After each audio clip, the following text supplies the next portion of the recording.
Aujourd'hui, je te révèle toutes les étapes de la réalisation d'un épisode de ma série Mes parents et moi. D'abord, première étape, la pré-production. Alors, qui dit sketch dit scénario.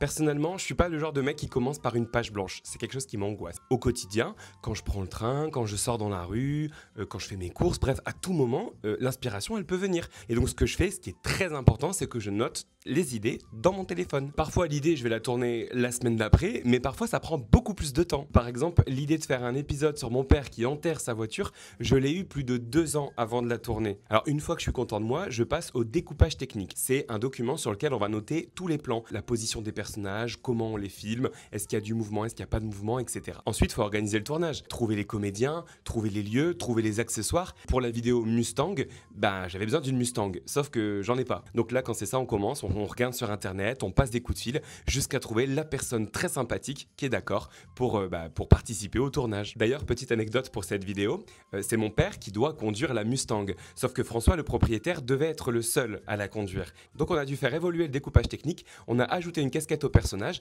et en fait, sur ces plans, c'est pas mon père qui conduit, mais c'est bien François, le propriétaire de la Mustang. Avouez, vous n'y avez vu que du feu. Une fois que tout est prêt, on cale la date. Et arrive le jour du tournage. La journée commence par une sorte de session lecture-écriture, c'est-à-dire que je réunis mon équipe et mes parents et on fait une lecture du sketch. Et à ce moment-là, il y a souvent des petites idées qui émergent et qui viennent améliorer le scénario original. Ensuite, on prépare la caméra, on installe les lumières et parfois on aménage même un petit peu l'espace. Par exemple, pour l'épisode Amant, on tournait en face du restaurant Un air de famille. Et je voulais que la scène se passe assis sur un banc.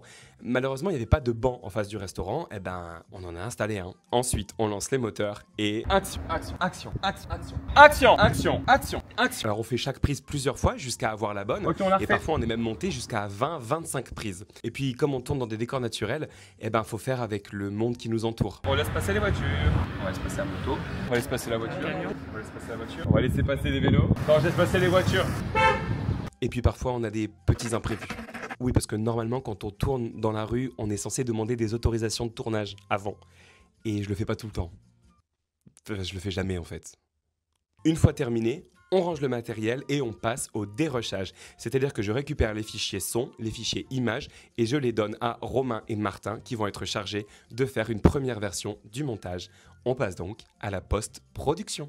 Alors en moyenne, un épisode d'1 minute 30, c'est à peu près une journée de montage pour eux. Ensuite, je corrige selon ma vision, j'ajoute ma petite touche on va dire. Une fois la version finalisée, ça part en sous-titrage, puis on peut programmer la vidéo pour que vous puissiez enfin la voir. Maintenant que vous voyez le travail que ça représente de sortir une seule vidéo, vous comprenez pourquoi c'est important pour moi d'avoir vos commentaires et vos retours quand j'en sors une.